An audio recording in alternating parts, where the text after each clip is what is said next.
This channel does not promote any violent, harmful, or illegal activities. All content provided by this channel is meant for an educational purpose only.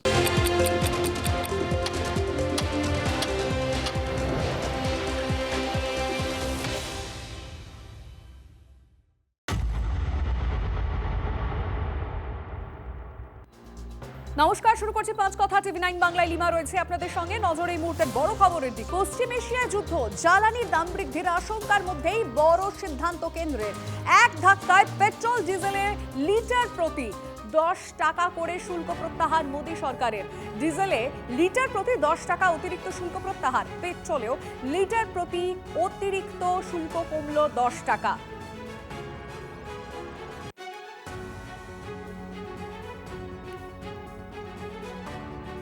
ইতিমধ্যেই মধ্যপ্রাচ্যে যুদ্ধের প্রভাব এই দেশে পড়বে এবং তেলের দাম বৃদ্ধি হবে এই আশঙ্কা করা হচ্ছিল। তার মধ্যেই কেন্দ্রের তরফ থেকে যেটা জানানো হলো যে পেট্রোল এবং ডিজেলে 10 টাকা শুল্ক কমানো হলো।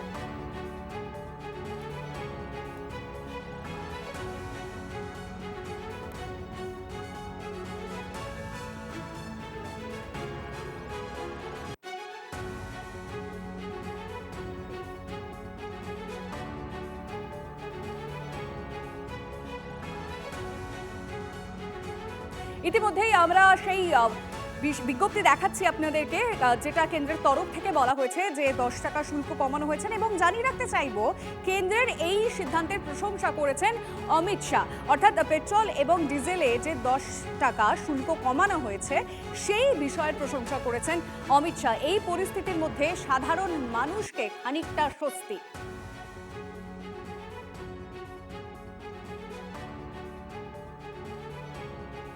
विदेश में मार्केट में दाम बढ़ रही है क्रूड का, उसके कारण पेट्रोल और डीजल का, एटीएफ का। माननीय प्रधानमंत्री जी ने ये चाहा कि कंज्यूमर का प्राइस बढ़ना नहीं है। उसके कारण हम निर्णय लिए हैं कि ऑयल मार्केटिंग कंपनीज को सपोर्ट दें और जिससे वो ज़्यादा दाम में खरीदने वाली चीज़ों को सरकार उनको मदद करेगी, मगर जनता के ऊपर रेट बढ़ाना नहीं होना चाहिए। दूसरा, बड़ा दाम विदेश में बढ़ रही है, उसके कारण ऑयल मार्केटिंग कंपनीज खरीदना रोकें। ये से हालत ना हो, वो फिर भी खरीदें, फिर भी ले आएँ और हमारे जनता को समय समय पर सही क्वांटिटी जितना भी मिलना चाहिए उतना मिलने का इंतज़ाम करें। सरकार के पास भी जो राजस्व आता है वो लोगों की जेब से ही तो आता है। जो लोग टैक्स देते हैं उसी से ही तो सरकार का राजस्व आता है। तो अगर सरकार ने एक्साइज ड्यूटी कम की है तो कोई सरकार अपनी जेब से पैसा थोड़ी दे रही है। हरदीप सिंह पुरी जी का बयान तो ऐसा है जैसे कि वो अपनी जेब से निकाल के पैसा दे रहे हों। भाई, सरकार के को लोग टैक्स देते हैं। एक बहुत ही असामान्य परिस्थिति दुनिया में बनी हुई है। तो अगर सरकार ने एक्साइज ड्यूटी कम कर दी है तो उसको इतना जताने की क्या जरूरत है। पुरी साहब तो ऐसा जताना चाह रहे हैं जैसे वो अपनी जेब से निकाल के पैसे दे रहे हो। एक्साइज ड्यूटी काटे हैं, ये सरकार की विफलता है। मोदी सरकार पिछले 3 हफ्ते से कह रही है कि सब कुछ ठीक है, सब सप्लाईज है, सब चंगा सी। अब जाके एक्साइज ड्यूटी काट दिए हैं क्योंकि अब इमरजेंसी का सिचुएशन है।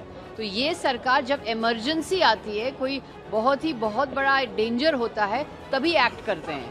इससे पहले एक्ट नहीं करते हैं। स्टॉक पाइल क्यों नहीं किया, कार्य योजना क्यों नहीं किया फ्यूल के बारे में और एलपीजी को लेकर के। अब इमरजेंसी है इसीलिए एक्ट कर रहे हैं। ये बहुत ही ये सरकार की विफलता है।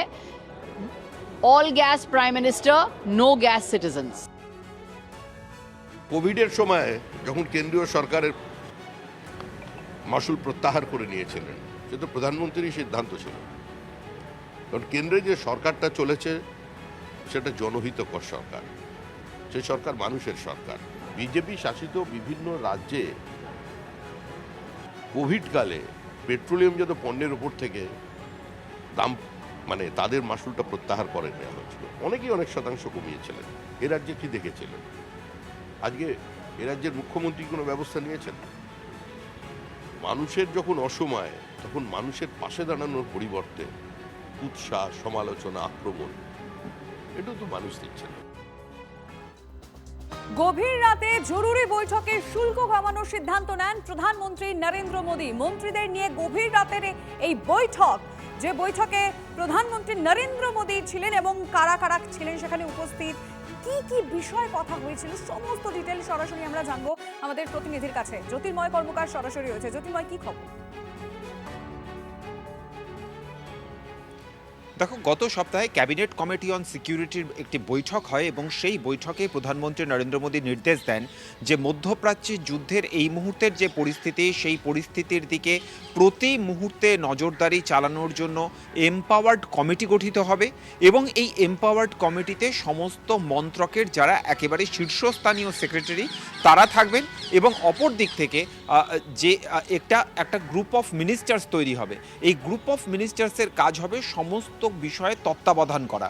এই গ্রুপ অফ মিনিস্টার্সের একেবারে মাথায় রয়েছেন অমিত শাহ এবং গতকাল রাতে হঠাৎ করে এই গ্রুপ অফ মিনিস্টার্স এবং যে 7টা এমপাওয়ার্ড কমিটি তার অন্তর্গত যে সমস্ত সচিবরা রয়েছেন তাদেরকে তড়িঘড়ি নিজের বাসভবনে ডেকে পাঠান প্রধানমন্ত্রী নরেন্দ্র মোদী এবং তিনি একটি বৈঠকে বসেন। সেই বৈঠকে মূলত যে বিষয়টি নিয়ে আলোচনা হয় তা হচ্ছে যে যেভাবে আন্তর্জাতিক বাজারে অপরিশোধিত তেলের দাম বাড়ছে, অর্থাৎ যুদ্ধ শুরুর আগে যা ছিল ব্যারেল প্রতি $70 তা এখন প্রায় $122 পৌঁছে গিয়েছে। এই প্রেক্ষাপটে দাঁড়িয়ে আমাদের দেশের অয়েল কোম্পানিগুলো সরকারের ওপরে লাগাতার চাপ দিচ্ছে যে তেলের দাম বাড়াতে হবে। বিশেষত রাশিয়া থেকে, আমেরিকা থেকে তাদেরকে তেল আনতে হচ্ছে, পরিবহন খরচ এক লাফে বহুদূর বেড়ে গিয়েছে। স্বাভাবিকভাবেই সরকারকে এই চাপ যদি ধরে রাখতে হয় তাহলে তেলের দাম বাড়ানো ছাড়া আর কোনো পথ নেই। গতকাল রাতের বৈঠকে প্রধানমন্ত্রী স্পষ্ট জানিয়ে দেন যে কোনোভাবেই তিনি সাধারণ মানুষের ওপরে নতুন করে চাপ বাড়াবেন না। আর অবশ্যই এক্ষেত্রে 5 রাজ্যের নির্বাচন রয়েছে, সেক্ষেত্রে দাঁড়িয়ে মানুষের আরো একটা বিষয় তোমার থেকে জানা রয়েছে, কিন্তু শেষ যে কথাটা বললে অবশ্যই দর্শকদেরকে এই বিষয়টা একটু জানাবো, কারণ মূল্য বৃদ্ধি ঠেকাতে কেন্দ্রের পদক্ষেপকে স্বাগত জানিয়েছে সাধারণ মানুষ।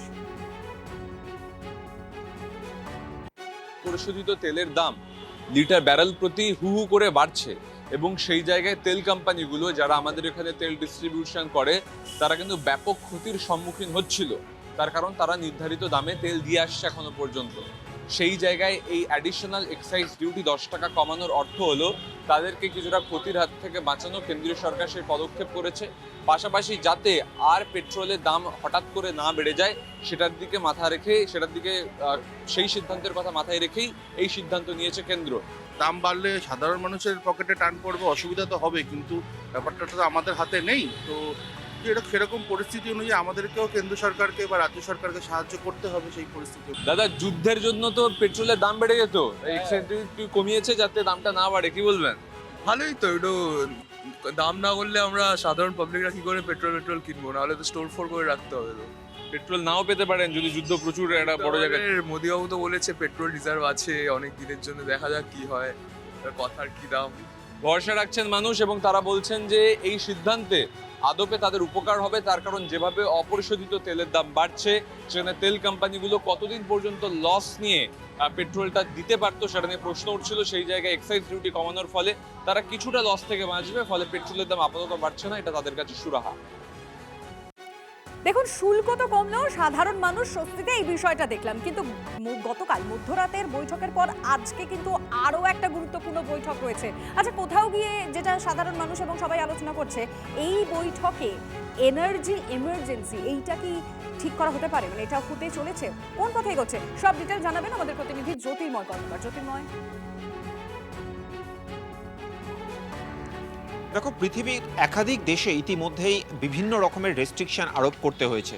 তার কারণ যেভাবে হরমুজ প্রণালী বন্ধ হয়ে রয়েছে, যেভাবে মধ্যপ্রাচ্যের প্রায় প্রত্যেকটা দেশ থেকে যা যা যোগান আসতো, যা যা কিছু আমরা আমদানি করতাম, সমস্ত আমদানির ওপরে বড় ধরনের প্রভাব পড়েছে।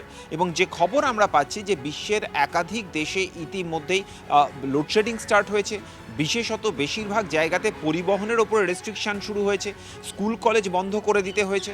ভারত যে বেশি দিন পিছিয়ে থাকতে পারবে না, অর্থাৎ ভারতকেও যে কঠোর পদক্ষেপ করতে হবে সে বিষয় কিন্তু ইতিমধ্যেই স্পষ্ট, এবং স্বয়ং প্রধানমন্ত্রী নরেন্দ্র মোদী তিনি রাজ্যসভায় দাঁড়িয়ে বলে দিয়েছেন যে সামনে যে চ্যালেঞ্জ রয়েছে সেই চ্যালেঞ্জের মোকাবিলায় রাজ্যগুলোর ভূমিকা অত্যন্ত গুরুত্বপূর্ণ। এবং তিনি আরও স্পষ্টভাবে যে কথা এর আগে জানিয়েছেন লোকসভায়, যে কোভিডকালীন পরিস্থিতির জন্য আমাদের তৈরি থাকতে হবে। আর এই বিষয়টাই যে কি ধরনের রেস্ট্রিকশন আসছে তার দেখা যাক, বুঝতেই জ্যোতির্ময়, আজকে তুমি নজর মূলত রাখো, তোমার মাধ্যমে অবশ্যই আমরা আমাদের দর্শকদের জানাবো।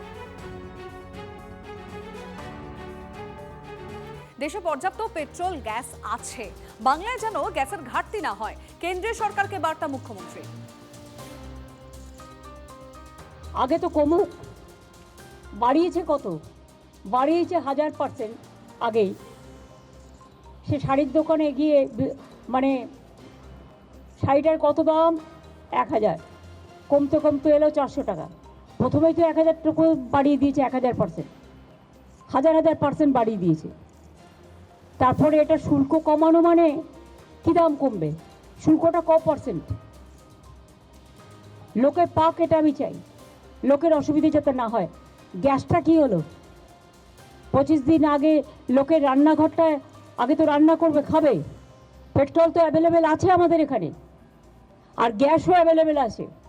আমি চাই না আমাদের এখানে হলদিয়াতে যে গ্যাস প্রোডাকশন হয় সব পুলিশ অফিসারদের চেঞ্জ করে দিয়ে, ডিএমদের চেঞ্জ করে দিয়ে, বাংলায় যে গ্যাস প্রোডাকশন হয় সেই সিলিন্ডার যেন বাইরে না যায়।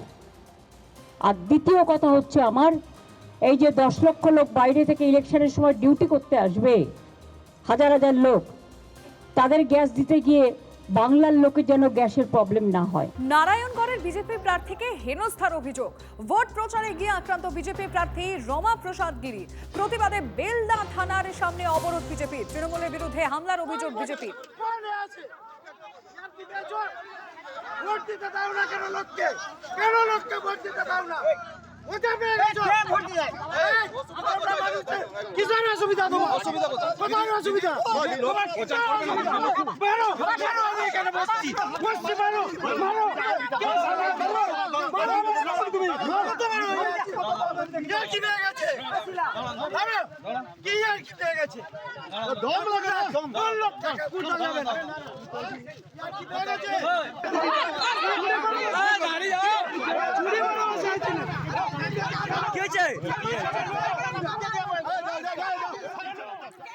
এক্সক্লুসিভ ছবিটা দেখালাম আপনাদের টিভি9 বাংলায়। নারায়ণগড়ের বিজেপি প্রার্থীকে হেনস্থার অভিযোগ, ভোট প্রচারে গিয়েছিলেন আক্রান্ত বিজেপি প্রার্থী রমা প্রসাদ গিরি। প্রতিবাদে বেলদা থানার সামনে অবরোধ বিজেপির, তৃণমূলের বিরুদ্ধে হামলার অভিযোগ বিজেপির।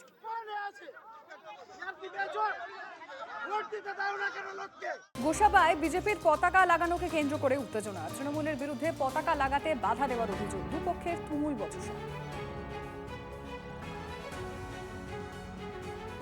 মানে বিজেপি ফ্ল্যাগ বাঁধার পরে বাঁধা কমপ্লিট হয়েছে, আমি ভোটটা দেবো এমন টাইমে সুব্রত মণ্ডল এমএলএর কিছু লোকজন আছে আমাকে হুমকি দেয়, বা ফ্ল্যাগ বাঁধা চলবে না, এখান থেকে চলে যাও। আর কিছু লোক ওখানে মারার হুমকি টুমকি দিয়েছে, সেসবগুলো আমি তো কানে শুনেছি কিন্তু বলতে পারিনি। তা এই ব্যাপার, এরপরে আমরা কী করে এই দলটা করবো, বিজেপি দলটা কীভাবে করবো বা কীভাবে বাঁচবো, এই জন্যে আপনাদের অনুরোধ করছি। আপনারা উপর নেতৃত্বকে জানিয়েছেন?